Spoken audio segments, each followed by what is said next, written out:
বন্ধুগণ, আজকে আমরা কথা বলবো ডিজিটাল কারেন্সির ব্যাপারে, যে ডিজিটাল কারেন্সি কী এবং এর ইমপ্লিমেন্টেশন কী, ভবিষ্যতে আমরা কি ডিজিটাল কারেন্সি আমাদের দেশে দেখতে পাবো কি পাবো না, সেই সব কিছু জানবো। অলরেডি অনেকগুলো ইউরোপিয়ান কান্ট্রিজ রয়েছে যারা ডিজিটাল কারেন্সি তাদের যে সেন্ট্রাল ব্যাংক রয়েছে তাদের মাধ্যমে ইস্যু করে দিয়েছে। তো আজকে আমরা ডিজিটাল কারেন্সির উপরে টোটাল ব্যাপারটি জানবো, কারেন্সিটি কী, এর অ্যাডভান্টেজেস কী রয়েছে, এর ড্রব্যাক কী রয়েছে।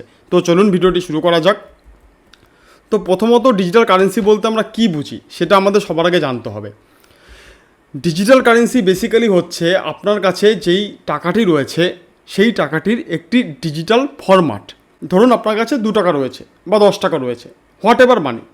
তো সেই টাকাটির ডিজিটাল ফরম্যাটটি হচ্ছে ডিজিটাল কারেন্সি। যেটি আপনার কাছে ফিজিক্যাল রয়েছে সেটিকে আপনি ডিজিটালি কনভার্ট করতে পারবেন। এটাকে আমরা বেসিক্যালি ডিজিটাল মানি হিসেবেও বলতে পারি। এই ডিজিটাল কারেন্সিকে আমরা ডিজিটাল মানি হিসেবেও বলতে পারি, কারণ আপনার পকেটের যে টাকা সেটাই তো কনভার্ট হচ্ছে কারেন্সিতে, ডিজিটালি কনভার্ট হচ্ছে। তো সেটিকে আমরা ডিজিটাল মানি হিসাবেও বলতে পারি। এটা একান্ত আমরা অ্যাক্সেস করতে পারবো বা ব্যবহার করতে পারবো কম্পিউটার, ল্যাপটপ, মোবাইলের দ্বারা, এবং ইন্টারনেট কানেকশন অবশ্যই দরকার। যেমন ফিজিক্যাল কারেন্সিতে কী হয়, আপনি মানিব্যাগ থেকে টাকাটা বের করে কাউকে দিয়ে দিলেন বা কোনো একটি ট্রানজ্যাকশান করলেন, এখানেও আপনি ট্রানজ্যাকশান করতে পারবেন, এখানেও ওয়ালেট থাকবে, বাট সেই ওয়ালেটটি হবে ডিজিটাল ওয়ালেট, এবং সেই ডিজিটাল ওয়ালেটটি ব্যবহার করতে আপনার দরকার internet connection, mobile, laptop, tablet, okay, এই জিনিসগুলো দরকার। তো ডিজিটাল কারেন্সি বেসিক্যালি দুটো ধরনের হয়, এটা মাথায় রাখবেন। ডিজিটাল কারেন্সি দুটো ধরনের হয়, এটা খুবই ইম্পর্ট্যান্ট একটি কনসেপ্ট, এবং অনেক এক্সামেও এটা দেওয়া হবে ভবিষ্যতে। ঠিক আছে, ডিজিটাল কারেন্সি খুবই চলছে এখন পেপারে। একটি হচ্ছে সেন্ট্রালাইজড ডিজিটাল কারেন্সি, আরেকটি হচ্ছে ডিসেন্ট্রালাইজড ডিজিটাল কারেন্সি। এবার কোশ্চেন হচ্ছে সেন্ট্রালাইজড ডিজিটাল কারেন্সি কী কী, ডিসেন্ট্রালাইজড ডিজিটাল কারেন্সি কী কী। সেন্ট্রালাইজড ডিজিটাল কারেন্সি বেসিক্যালি হচ্ছে এর উপরে একটি রেগুলেটরি বডি থাকবে, মানে এর উপরে কোনো একটি হস্তক্ষেপ থাকবে, রেগুলেশন থাকবে কিছু, সেগুলো হবে হচ্ছে বেসিক্যালি সেন্ট্রালাইজড ডিজিটাল কারেন্সি। এবার আমাদের দেশে ফাইন্যান্সিয়াল পুরো সিস্টেমটিকে কে মেনটেন করে? Reserve bank of India. So digital কারেন্সির রেগুলেটরি বডি হবে রিজার্ভ ব্যাঙ্ক অফ ইন্ডিয়া এখানে, এবং রিজার্ভ ব্যাঙ্ক অফ ইন্ডিয়ার মাধ্যমেই সেন্ট্রালাইজ ডিজিটাল কারেন্সি আমরা ডিসেম্বরে দেখতে পাবো। এই ডিসেম্বরে 2021 ডিসেম্বরে রিজার্ভ ব্যাঙ্ক অফ ইন্ডিয়া থেকে যেই ডিজিটাল কারেন্সিটি ইস্যু করা হবে সেটা হচ্ছে সেন্ট্রাল ব্যাঙ্ক ডিজিটাল কারেন্সি। এটা নাম হচ্ছে CBDC, central bank digital currency. এটা বেসিক্যালি কী বললাম, আপনার কাছে 1 টাকা রয়েছে, তো ইকুইভ্যালেন্ট মানি, সেম ইকুইভ্যালেন্ট না, ইকুয়াল মানি আপনি ডিজিটাল কারেন্সিতে কনভার্ট করতে পারবেন। যদি 1 রুপিস 1 ডিজিটাল কারেন্সি, আপনি সেটা পারবেন। নেক্সট হচ্ছে আমরা এখানে বেসিক্যালি কী হচ্ছে ডিজিটাল কারেন্সির মাধ্যমে আমরা ক্যাশলেস ইকোনমির দিকে আরেকটি ধাপ এগিয়ে গেলাম। কারণ এতদিন কারেন্সি কী ছিল? কারেন্সি তো ফিজিক্যাল কারেন্সি ছিল। আপনি দোকান থেকে কোনো জিনিস কিনলে বেশিরভাগ সময় আপনি কিন্তু ফিজিক্যাল কারেন্সির মাধ্যমেই কিন্তু পেমেন্ট করতেন। হ্যাঁ, কিছু কিছু ক্ষেত্রে ইউপিআই করি, আমরা নেট ব্যাঙ্কিং করি, বাট কারেন্সিটি যদি পুরোপুরি ডিজিটাল হয়ে যায় তখন এই নেট ব্যাঙ্কিং, ইউপিআই এই জিনিসগুলোর ব্যবহারই কমে যাবে। তখন আমরা ডিজিটালি কারেন্সি আপনার মোবাইলের মাধ্যমে আপনি অ্যাক্সেস করে আপনি মানুষকে পাঠিয়ে দেবেন। এবং আরেকটি কথা, আমরা বেসিক্যালি ডিজিটাল কারেন্সির মাধ্যমে ডিজিটাল ওয়ালেটকে ব্যবহার করব। যেমন আমরা ফিজিক্যাল ওয়ালেট থাকে আমাদের, তেমনি আমরা ডিজিটাল ওয়ালেটকে ব্যবহার করব এখানে। বাট এবার যদি কথা বলি ডিসেন্ট্রালাইজড ডিজিটাল কারেন্সির ব্যাপারে, তো সেগুলোও একটু জেনে নেব। ডিসেন্ট্রালাইজড ডিজিটাল কারেন্সি বেসিক্যালি কোনো রেগুলেটরি বডি থাকে না। যেমন আমাদের ডিজিটাল কারেন্সি যেটা সেন্ট্রাল ব্যাঙ্ক থেকে, সেন্ট্রাল ব্যাঙ্ক বলতে কিন্তু সেন্ট্রাল ব্যাঙ্ক অফ ইন্ডিয়া নয়, সেন্ট্রাল ব্যাঙ্ক বলতে আমাদের দেশের যে সবার চেয়ে মাথায় যে ব্যাঙ্কিং বসে আছে রিজার্ভ ব্যাঙ্ক অফ ইন্ডিয়া, যে regulatory body of financial system, তার কথা বলা হচ্ছে। সেই সেন্ট্রাল ব্যাঙ্ক থেকে যে ডিজিটাল কারেন্সিগুলো মানে ইস্যু করা হবে, বের করা হবে, সেগুলো রেগুলেটরি বডি থাকবে। বাট ডিসেন্ট্রালাইজ কারেন্সির ক্ষেত্রে কোনো রেগুলেটরি বডি থাকবে না। সেগুলো কি অ্যাকচুয়ালি? সেগুলো বেসিক্যালি প্রাইভেট কারেন্সি। কিছু কিছু আলাদা আলাদা কোম্পানি রয়েছে যারা এই প্রাইভেট কারেন্সিগুলোকে প্রথমবার বের করেছিল, ইস্যু করেছিল, এবং এখনও করে যাচ্ছে। এবং কোন কোম্পানি কোন কারেন্সি ইস্যু করেছে সেটা এখনও পর্যন্ত অস্পষ্ট। অনেক ব্লগ রয়েছে, অনেক ইউটিউবে ভিডিও রয়েছে, বাট এটা স্পষ্ট নয় অ্যাকচুয়ালি। তো private currency like bitcoin, Ethereum, doji coin, এগুলো হচ্ছে ডিসেন্ট্রালাইজড ডিজিটাল কারেন্সি। এর উপরে কোনো আয়ত্ত নেই কারো, ঠিক আছে। এগুলো বেসিক্যালি কী হয়, ভার্চুয়াল কারেন্সি হয় আর ক্রিপ্টো কারেন্সি হয়। এবার ভার্চুয়াল কারেন্সি, ক্রিপ্টো কারেন্সির মধ্যেও ডিফারেন্স রয়েছে, সেটা সম্বন্ধে ভবিষ্যতে একদিন পুরো ভিডিও বানাবো, বিশাল বড় টপিক হবে। বাট ক্রিপ্টোকারেন্সি বা ভার্চুয়াল কারেন্সি বলতে আমরা এতটুকুন বুঝে নিই এখনও পর্যন্ত। ক্রিপ্টোকারেন্সি কোনগুলো? বিটকয়েন, ইথেরিয়াম, যেগুলো ক্রিপ্টোকারেন্সি, যেগুলো এনক্রিপ্টেড ফরম্যাটে থাকে। এনক্রিপ্টেড ফরম্যাট বলতে আমরা বলতে পারি যে সেগুলো খুবই মানে সংরক্ষণ করে রাখা হয়, যাতে যে কেউ এগুলোকে অ্যাক্সেস করতে না পারে। এগুলোর মধ্যে কিছু ডেটা রয়েছে, সেই ডেটাগুলোকে ব্যবহার করে এই কারেন্সিগুলোকে বানানো হয়। যেমন আপনি যখন হোয়াটসঅ্যাপে কাউকে মেসেজ করেন বা টেক্সট করেন, ওগুলো এনক্রিপ্টেড ফরম্যাটে থাকে। দেখবেন হোয়াটসঅ্যাপের উপরে এটা বড় করে লেখা থাকে 1-to-1 এনক্রিপ্টেড ফরম্যাট বা 2-factor এনক্রিপ্টেড ফরম্যাট, এরকম কথা লেখা থাকে। তো বেসিক্যালি ক্রিপ্টোকারেন্সি এনক্রিপ্টেড থাকে, এগুলোকে ডিক্রিপ্ট করার পরেই অ্যাক্সেস করা যেতে পারে। নেক্সট হচ্ছে এগুলো যেটা আমি বললাম, no regulatory body or unregulated currency. এগুলো কোনো রেগুলেশন নেই, কোনো রেগুলেটরি বডি নেই, যেরকমটা সেন্ট্রালাইজ কারেন্সির ক্ষেত্রে রয়েছে, যেটা খুব তাড়াতাড়ি ইস্যু হতে চলেছে, central bank digital currency, CBDC নামে। তো এগুলোর ডিসেন্ট্রালাইজের ক্ষেত্রে কোনো রেগুলেটরি বডি নেই। এখন আমরা কথা বলবো অ্যাডভান্টেজেসের ব্যাপারে, যে ডিজিটাল কারেন্সির ক্ষেত্রে কী কী ধরনের অ্যাডভান্টেজ আমরা পেতে পারি। এখানে বেসিক্যালি আমরা সেন্ট্রালাইজ ডিজিটাল কারেন্সি বা ডিসেন্ট্রালাইজ ডিজিটাল কারেন্সি দুটোকে আলাদা আলাদা করে দেখব না, দুটোকে সম্মিলিতভাবে আমরা দেখব। তো অ্যাডভান্টেজেস বলতে, আমরা যে ফিজিক্যাল কারেন্সি ব্যবহার করি বা আপনার পকেটে যে নোট রয়েছে, সেটি ব্যবহার করতে হলে সেটিকে গভর্নমেন্টকে বা রিজার্ভ ব্যাঙ্ককে সেটিকে প্রিন্ট করতে হয়। তার জন্য একটি ম্যানুফ্যাকচারিং ইউনিট দরকার, ফ্যাক্টরি দরকার, কাগজগুলোকে কাটতে হয় সেইভাবে। তার জন্য শ্রমিক রয়েছে আলাদা করে, লেবার রয়েছে আলাদা করে, এমপ্লয়ি রয়েছে আলাদা করে, রাইট। বাট ডিজিটাল কারেন্সির ক্ষেত্রে আমাদের না টাকাটিকে প্রিন্ট করতে হবে, না কোনো ম্যানুফ্যাকচারিং হাব বা ইউনিট বা ফ্যাক্টরি, কারখানা, এগুলো কোনো দরকার নেই। তো এখানে একটি কস্ট এফেক্টিভ আমরা একটি জিনিস পাবো। কয়েন যে ব্যবহার করি, 2 টাকা বা 1 টাকার কয়েন, ওটার মধ্যে যে মেটালটি ব্যবহার হচ্ছে, সেই মেটালটিরও তো একটি প্রাইস হয়। তো আমরা 1 টাকার কয়েন বানাতে হলে আমাদের যেই পরিমাণ মেটাল ব্যবহার হচ্ছে, হয়তো সেটি 25 পয়সা বা 50 পয়সার সমান মাইট বি। তো এটা একটি কস্ট, মানে এক্সপেন্সিভ জিনিস হয়ে যাচ্ছে। বাট ডিজিটাল কারেন্সির ক্ষেত্রে কিন্তু পুরোপুরি আমাদের ইলেকট্রনিক ফরম্যাটে হবে, তো কোনো ম্যানুফ্যাকচারিং ইউনিট দরকার নেই বা কোনো ম্যাটেরিয়ালস এখানে ব্যবহার করতে হবে না। নেক্সট যেটা খুবই ইম্পর্টেন্ট, সেটা হচ্ছে no need of intermediary like bank. এখানে কোনো রকম ব্যাংকের কোনো প্রয়োজন নেই। এবার এই কথাটাই পর্যন্ত যদি আপনি ভিডিওটি দেখে থাকেন, তাহলে আমি এতটুকুন বলবো যে আপনার মনে তো ডাউট হয়েছে, no need of intermediary like bank. Bank কেন থাকবে না? ডিজিটাল কারেন্সি তাহলে আমরা কোথা থেকে পাবো? এখানে যে ডিজিটাল কারেন্সিটি আসবে, সেটি রিজার্ভ ব্যাঙ্কের থেকে আসবে, প্রথম কথা। অ্যান্ড নাম্বার 2, এটি যখন আমরা অ্যাক্সেস করব, তখন যে ডিজিটাল ওয়ালেটের কথা প্রথমেই বললাম, সেই ডিজিটাল ওয়ালেট আমাদের রিজার্ভ ব্যাঙ্কের সাথে ডাইরেক্ট কানেকশন থাকবে। যে ডিজিটাল ওয়ালেটটি আমরা খুলবো, সেটি রিজার্ভ ব্যাঙ্কের সাথে আমাদের ডাইরেক্ট কানেকশন থাকবে। মানে কথাটির অর্থ আপনি এইভাবে বুঝে নিন, যখন আপনি ব্যাঙ্কে অ্যাকাউন্ট খোলেন, অ্যাকাউন্ট ওপেনিং করেন, তখন আপনার ব্যাঙ্কের সাথে একটি অ্যাকাউন্ট নাম্বার দেওয়া থাকে, রাইট। বাট এখানে যেই অ্যাকাউন্ট নাম্বার বা আপনি বলতে পারেন ডিজিটাল কারেন্সির যে অ্যাকাউন্ট নাম্বার হবে, হোয়াট এভার, সেটি ডাইরেক্ট রিজার্ভ ব্যাঙ্কের সাথে থাকবে। মাঝখানে কোনো রকম ফাইন্যান্সিয়াল ইনস্টিটিউশন লাইক ব্যাঙ্ক থাকবে না। ওকে, এটি হচ্ছে একটি প্লাস পয়েন্ট। এবং আরও কিছু কথা এখানে বলতে হবে আমাকে, সেটা হচ্ছে কিছুদিন আগে আমরা ইয়েস ব্যাঙ্কের ঘটনা জানি, যে ডিফল্টার হয়ে গিয়েছিল মানুষ, তাদের কাছে সেই পরিমাণ অর্থ ছিল না যে পরিমাণ মানুষ তাদের থেকে টাকা পেত। তো সেই ক্ষেত্রে ইয়েস ব্যাঙ্ক কী করেছিল, একটি উইথড্র লিমিট ব্যবহার করেছিল, যে আপনি একটি সার্টেন টাইমের মধ্যে 50,000-এর বেশি টাকা আপনি উইথড্র করতে পারবেন না। আপনার অ্যাকাউন্টে হতে পারে 10 লাখ টাকা পড়ে আছে, 20 লাখ টাকা পড়ে আছে, বাট আপনি 50,000-এর বেশি টাকা উইথড্র করতে পারবেন না। তো এটি একটি নেগেটিভ সেন্টিমেন্ট হয়ে গেছিলো পুরো ব্যাঙ্কিং সিস্টেমের উপর, not only private banks, even আমাদের যে পাবলিক সেক্টর ব্যাঙ্কগুলো রয়েছে, পিএসবি, সেগুলোর উপরেও মানুষের একটি নেগেটিভ সেন্টিমেন্ট চলে এসেছিলো। বাট মানুষ এখনও আস্থা রাখে ভালোভাবে সেন্ট্রাল ব্যাঙ্কের উপর, মানে রিজার্ভ ব্যাঙ্ক অফ ইন্ডিয়ার উপরে। সো রিজার্ভ ব্যাঙ্কের সাথে যদি আমাদের ডাইরেক্ট কানেকশন থাকে, তো আমাদের সেই ভয়টি থাকবে না। সো এখানে ইন্টারমিডিয়েটারি লাইক ব্যাঙ্ক থাকছে না। নেক্সট হচ্ছে ট্রানজ্যাকশন কস্ট চিপার। কথাটির অর্থ কী? আমরা যখন টাকা ট্রানজ্যাকশন করি, বেসিক্যালি অনেক ক্ষেত্রেই আমাদের আলাদা আলাদা কিছু পেমেন্ট করতে হয় ব্যাঙ্কে, খুব ন্যূনতম হয় সেটা, বাট সেটা পেমেন্ট করতে হয়। সাপোজ ধরুন আপনি এনইএফটি করছেন, যদি আপনি প্রিমিয়াম ব্যাঙ্কিং সার্ভিস ব্যবহার না করেন ব্যাঙ্কে, তো এনইএফটির জন্য আপনাকে পেমেন্ট করতে হবে, ঠিক আছে। সাপোজ আপনি লামসাম অ্যামাউন্ট অফ মানি আপনি কাউকে মানে ট্রান্সফার করছেন, তার জন্য আপনাকে ন্যূনতম একটা প্রাইস দিতে হয় ব্যাঙ্কে। তো ট্রানজ্যাকশন কস্ট যতটা মনে করা হচ্ছে এখানে, যে এখানে খুব কম থাকবে ট্রানজ্যাকশন কস্ট, বা হয়তো ইকুইভ্যালেন্ট টু জিরো হবে, কম থাকবে। নেক্সট যদি কথা বলি, transparent economy and taxation.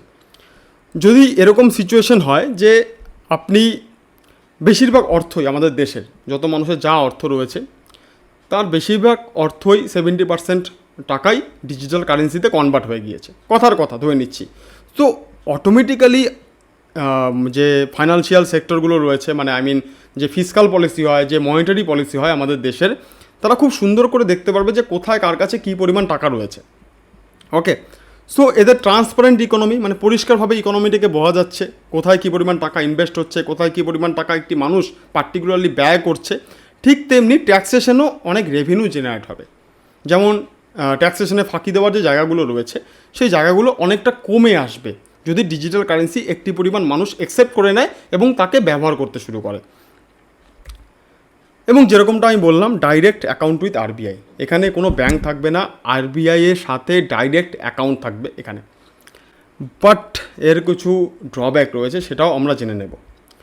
So ড্রব্যাকগুলোর মধ্যে ছবিটি দেখে আপনি যেটা বুঝতে পারছেন সেটা লাস্টে আসছে, বাট তাছাড়াও কিছু ড্রব্যাক রয়েছে।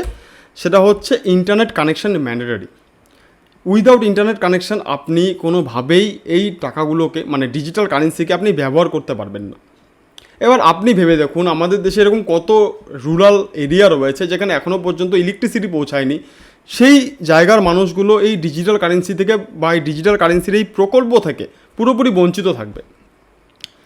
এবার সেই ক্ষেত্রে ডিজিটাল কারেন্সি পুরোপুরি যদি পুরো দেশে যদি মানে ব্যবহার করতে হয় বা এই প্রকল্পটিকে চালু করতে হয়, তাহলে অবশ্যই দেশের প্রত্যেকটি জায়গায় ইন্টারনেট কানেকশান যেতে হবে। ওকে, যদি ইন্টারনেট কানেকশান না যায় তাহলে কিন্তু ডিজিটাল কারেন্সি ব্যবহার করা সম্ভব নয় কোনোভাবেই। এবার অনেকের মনে এই প্রশ্ন হতে পারে যে মেট্রো সিটি যেগুলো রয়েছে বা মেট্রো সিটি সারাউন্ডিং যেই সিটিগুলো রয়েছে যেখানে ইন্টারনেট কানেকশন অ্যাভেলেবেল রয়েছে, সেখানে ডিজিটাল কারেন্সি পুরোপুরি যদি উপলব্ধ করে দেওয়া যায় তাহলে তো একটা পরিমাণ এগিয়ে যেত আমাদের দেশের ইকোনমি। বাট এর মধ্যেও কিছু ড্রব্যাক থাকবে। সেটা হচ্ছে গ্রামের মানুষজন, রুরাল এরিয়ার অনেক মানুষ চাকরি ক্ষেত্রে, ব্যবসা করতে মানুষ অবশ্যই সেই ডেভেলপ সিটিগুলোতে, মেট্রো সিটি বা মেট্রোপলিটন সিটিতে অবশ্যই আসবে। এবার যদি বেশিরভাগ মানুষ মেট্রোপলিটন সিটির বা মেট্রো সিটির যে ডিজিটাল কারেন্সির মাধ্যমে ট্রানজ্যাকশন করা পছন্দ করে বা এটাকে বলে কনজিউমার বিহেভিয়ার, তো এই বিহেভিয়ারে যদি চেঞ্জ হয় তাহলে কিন্তু সে ফিজিক্যাল কারেন্সি নিতে চাইবে না। কিছু কিছু ক্ষেত্রে সে ভাববে আমাকে আবার গিয়ে ব্যাংকে বা কোনো একটি পার্টিকুলার জায়গায় গিয়ে টাকাটা দিয়ে তারপরে আমাকে আবার সেটিকে ডিজিটাল কারেন্সিতে কনভার্ট করতে হবে। তো ইন্টারনেট কানেকশন বা প্রত্যেকটি জায়গায় ইলেকট্রিসিটি এগুলো পাঠানোর পরেই এই ডিজিটাল কারেন্সি প্রকল্পটিকে পুরোপুরি চালানো সম্ভব। আদারওয়াইজ এটিকে পুরোপুরি চালানো ইম্পসিবল, পার্শিয়ালি চলতে পারে। নেক্সট হচ্ছে volatile in nature, too speculative. কথাটির মানে শুনে কতটা বুঝতে পেরেছেন আমি আপনাদেরকে বুঝিয়ে বলছি। দেখুন, এখানে যে ভোলাটাইল ইন নেচার কথাটি বলছি সেটি সেন্ট্রালাইজড ডিজিটাল কারেন্সির ক্ষেত্রে বলছি না। কারণ ডিজিটাল কারেন্সি দুই ধরনের হয়, একটি হচ্ছে সেন্ট্রালাইজ, একটি হচ্ছে ডিসেন্ট্রালাইজ। এটি হচ্ছে decentralise currency like cryptocurrency, bitcoin, Ethereum. কারণ এগুলো খুব বেশি ভোলাটাইল, মানে এদের প্রাইস খুব বেশি আপ অ্যান্ড ডাউন হয়। ওকে, এবার একটি ছোট্ট সিনারিও আমি ধরে নিই যে আমি একজন গাড়ির শোরুমের মালিক কিছুক্ষণের জন্য। তো আমার কাছে কোনো এক কাস্টমার এসেছে, সে একটি 40 লাখ রুপিসের গাড়ি কিনেছে, 40 লাখ। সো তার ক্যাশে পেমেন্ট করা আরবিআই গাইডলাইন অনুযায়ী সেটা ইললিগাল। তো তার কাছে এই মুহূর্তে চেক অ্যাভেলেবেল নেই বা সে এনইএফটি করতে পারছে না কোনো কারণবশত, হয়তো রাত হয়ে গেছে। তো সে তখন বলে বসলো, দাদা আমার কাছে একটি বিটকয়েন রয়েছে, বিটকয়েন হচ্ছে প্রাইভেট কারেন্সি, বিটকয়েন রয়েছে, আপনি একটি বিটকয়েন রেখে দিন এবং 40 লাখের গাড়িটি আমাকে দিয়ে দিন। এবং বিটকয়েনেরও প্রাইস 40 লাখ রুপিস কিছুক্ষণের জন্য ধরে নিচ্ছি। বাট আমি অ্যাজ এ স্টোর ওনার বা শপ ওনার আমি কিন্তু সেই বিটকয়েনটিকে গ্রহণ করব না। কেননা আমি জানি বিটকয়েন এতটাই ভোলাটাইল যে কালকে হয়তো আমি বিটকয়েনটিকে উইথড্র করতে গেলাম, হয়তো আমি পেলাম 39 লাখস, বা হয়তো উইথড্র করতে গেলাম হয়তো পেলাম 38 lakhs. Price might be 40 lakh থেকে 41 লাখসও হতে পারে। বাট আমার মনে এই ভয়টা থাকবে জন্য আমি কখনোই সেই বিটকয়েনটিকে as a medium of exchange ব্যবহার করব না। কারেন্সি বেসিক্যালি কি? Medium of exchange. আপনি কোনো জিনিসের কেনার পরিবর্তে আপনি টাকা মানুষকে দেন বা কারেন্সি মানুষকে দেন, right? So volatile in nature private কারেন্সিগুলো। তার জন্য মানুষ এগুলোকে ডাইরেক্টলি অ্যাকসেপ্ট করেনি। এগুলো কেন অ্যাকসেপ্ট করেছে, সেগুলো হচ্ছে ইনভেস্টমেন্টের জন্য, যে আমি এখানে ইনভেস্ট করে রাখলাম কিছু টাকা, বা কিছু টাকা দিয়ে বিটকয়েন কিনে রাখলাম, সেগুলো ভবিষ্যতে অনেক দাম বেড়ে যাবে, যখন যাবে তখন আমি বিক্রি করে দেবো। এবং বিটকয়েনের প্রাইস বিগত 7-8 বছরে হিউজ অ্যামাউন্ট অফ রিটার্ন দিয়েছে, আনলিমিটেড বলতে পারি, নিয়ার অ্যারাউন্ড। ওকে, এনিওয়েজ, সো এটা একটি ড্রব্যাক। সাসপেক্টেবল ইন হ্যাকিং, আমাদের মনে অল দ্য টাইম ভয় থাকবে, যেহেতু আমরা ডিজিটাল ওয়ালেটের মাধ্যমে আমরা এই কারেন্সিগুলোকে অ্যাক্সেস করব বা ব্যবহার করব। সো আমাদের দেশের আইটিতে, ইনফরমেশন টেকনোলজিতে সেরকম একটি জায়গা বানাতে হবে যার মাধ্যমে এই হ্যাকিংগুলোকে আটকানো যায়। ঠিক আছে, সো অল দ্য টাইম আমাদের মনে এই ভয়টি কিন্তু থাকবে যে আমার কাছে সাপোজ আমার ওয়ালেটে 1 লাখ টাকা রয়েছে, সাপোজ এই পুরো টাকাটা চলে না যায় ডিজিটাল কারেন্সিতে থাকার জন্য। এবং কি যদি এরকম একটা কেস অল ওভার ইন্ডিয়াতে হয়ে থাকে, অনলি এত 130 crore ভারতীয় বা তারও বেশি রয়েছে, যদি একটা কেস এরকম হয়ে থাকে যার কাছে, যার ডিজিটাল ওয়ালেটে টাকা ছিল সেই টাকাটি গায়েব হয়ে গিয়েছে, অটোমেটিক্যালি মানুষ সেই ডিজিটাল ওয়ালেট থেকে টাকা বের করে আবার ফিজিক্যাল কারেন্সিতে কনভার্ট করে ব্যাংকে রাখা শুরু করবে। হ্যাঁ কি না বলুন? তো হ্যাকিংয়ের একটা ভয় অল দ্য টাইম মনের মধ্যে থেকে যাবে যদি ডিজিটাল কারেন্সি পুরোপুরিভাবে আমরা গ্রহণ করে নিই বা ব্যবহার করা শুরু করি। আর এটা স্বাভাবিক সাধারণ মানুষের জন্য। নেক্সট, সেটা হচ্ছে আইটি ইস্যু, ইকোনমি ব্রেকডাউন। শর্টে লিখেছি খুব, কথাটির মানে আমি গুছিয়ে বলছি। সাপোজ কোনো কারণবশত সেদিন আমাদের দেশের আইটিতে, মানে ইনফরমেশন টেকনোলজিতে কোনো ইস্যু হয়ে গেল, বা কোনো একটি সার্ভার ডাউন হয়ে গেল, অটোমেটিক্যালি ইকোনমি কোলাপস হয়ে যাবে, ইকোনমি নিচে পড়া শুরু করবে। কারণ আমরা ডিজিটাল ওয়ালেটের মাধ্যমে জিনিস কেনা বেচা করি। হয়তো আপনার কাছে কিছু পরিমাণ টাকা ফিজিক্যালি থাকবে, বাট বেশিরভাগ টাকা যেহেতু আপনি ডিজিটালি রেখেছেন, তো আপনি জিনিসটিকে কিনতে পারবেন না। সাপোজ আপনি কোনো একটি এক্সপেন্সিভ জিনিস কিনতে যাচ্ছিলেন, বা কোনো হ্যাকিংয়ের মাধ্যমে যদি সার্ভারকে ডাউন করে দেওয়া হয়, অনেক সময় অন্য অন্য দেশের থেকে, লাইক চায়না বা অন্য অন্য দেশের থেকে কী হয় যে হ্যাকিংয়ের মাধ্যমে সার্ভারটিকে একটু ডাউন করে দেওয়ার চেষ্টা হয়। যদি কোনো কারণে সেটি সক্ষম হয়ে যায়, অটোমেটিক্যালি কিন্তু আমাদের এই ইনফরমেশন টেকনোলজিতে ইস্যু হওয়ার জন্য, সার্ভার ডাউন হওয়ার জন্য ইকোনমিতে কোলাপস চলে আসবে। এবার যতক্ষণ না পর্যন্ত সার্ভার ঠিক হবে ততক্ষণ পর্যন্ত ইকোনমি বন্ধ থাকবে। সো অনেকটা ক্ষতি হবে আমাদের ইনডাইরেক্ট ট্যাক্সে, কারণ জিনিস কেনাবেচা হলেই জিএসটি লাগু হয় তার উপরে, এবং তার উপরে রেভিনিউ জেনারেট হয়, রাইট? এবং সাধারণ মানুষকেও অনেক বেশি মানে ঝামেলার সম্মুখীন হতে হবে। Okay, last but not the least, সেটা হচ্ছে ইস্যু ইন ব্যাঙ্কিং সিস্টেম। এটা আমি ব্ল্যাক কালার দিয়ে এই কারণেই লিখেছি, কারণ এটা একটা মেজর ইস্যু হতে চলেছে।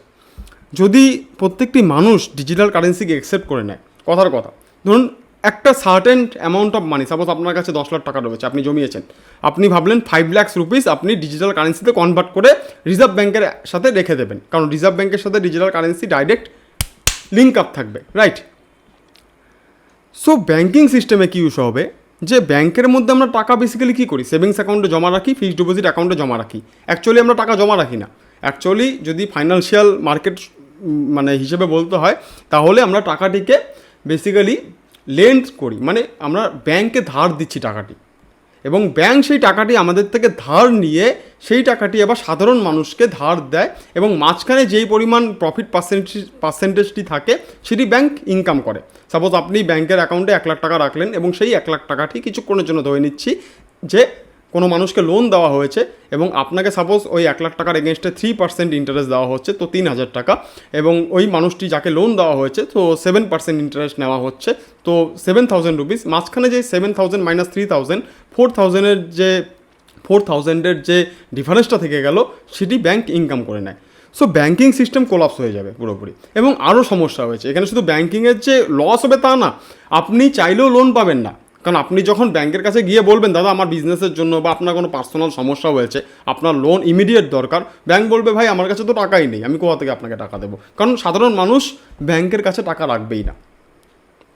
তো ব্যাঙ্কিং সিস্টেমে বড় ইস্যু হবে। বাট আমি একটা সলিউশন, মানে আমি যেটা বিলিভ করি বা বুঝতে পেরেছি বেসিক অফ ইকোনমিক্সের হিসেবে, যে আমরা যখন টাকা লোন নিই, ব্যাপারটা বুঝবেন, আমরা যখন টাকা লোন নেই তখন আমরা ব্যাংকের থেকে টাকা লোন নিই সবাই জানি, বাট টাকা যখন লোন নেই সেটা এনইএফটির মাধ্যমে আমাদের অ্যাকাউন্টে ঢোকে। ব্যাংক কিন্তু হাতে এসে টাকাটা দিয়ে যায় না। আপনার যে পার্সোনাল লোন হয় বা বিজনেস লোন হয় সেটি কিন্তু ব্যাংক হাতে এসে আপনাকে দেয় না, যে দাদা আপনার টাকাটা আপনি রাখুন, আপনার অ্যাকাউন্টে ঢোকে, একটি নির্দিষ্ট অ্যাকাউন্টে, এবং সেই অ্যাকাউন্টের মাধ্যমেই আপনি টাকাটাকে পরবর্তীতে পেমেন্ট করেন, রাইট? এবার যখন বেশিরভাগ টাকা রিজার্ভ ব্যাংকের কাছে চলে গেছে, মানে ডিজিটাল কারেন্সিগুলো রিজার্ভ ব্যাংকের কাছে চলে গেছে। এবার ব্যাংকের কাছে যখন টাকা নেই, ব্যাংক তাহলে কার কাছে গিয়ে বলবে? রিজার্ভ ব্যাংকের কাছে গিয়ে হাত পাতবে, দাদা আমাদের টাকা দিন, মানুষকে লোন দিতে হবে, মানুষ লোন চাইছে, ফাইন। এবার তখন রিজার্ভ ব্যাংকের থেকে কী হবে? রিজার্ভ ব্যাংক বলবে কোনো অসুবিধে নেই, আমার কাছে এই ডিজিটাল কারেন্সিগুলো রয়েছে, যেটা আপনারই টাকা ছিল, যেগুলো আপনি ডিজিটাল ওয়ালেটে রেখেছেন। এবার ডিজিটাল ওয়ালেটে টাকা রাখা মানে কি? রিজার্ভ ব্যাংকে মানি লেন্ড করা, মানি ধার দেওয়া, রাইট? সো এই ডিজিটাল কারেন্সিগুলো রিজার্ভ ব্যাংক তারপরে ব্যাংকে দিয়ে দেবে যে আপনি এই ডিজিটাল কারেন্সিগুলো রাখুন, কমার্শিয়াল ব্যাঙ্কগুলোকে, like SBI, central bank, HDFC। এবার সেই ব্যাঙ্কগুলো সেই ডিজিটাল কারেন্সিগুলো রিজার্ভ ব্যাংকের থেকে নিয়ে সে আবার আমাদের অ্যাজ এ লোন হিসেবে, লোন প্রোডাক্ট হিসেবে, পার্সোনাল লোন হিসেবে, বিজনেস লোন হিসেবে আপনাদেরকে জমা দেবে। সো এটা হবে হচ্ছে মূল ফান্ড। আর এটা খুব ইজি প্রসেস, আর এটা সবাই মোটামুটি জানে যে এইভাবেই সিস্টেমগুলো হবে।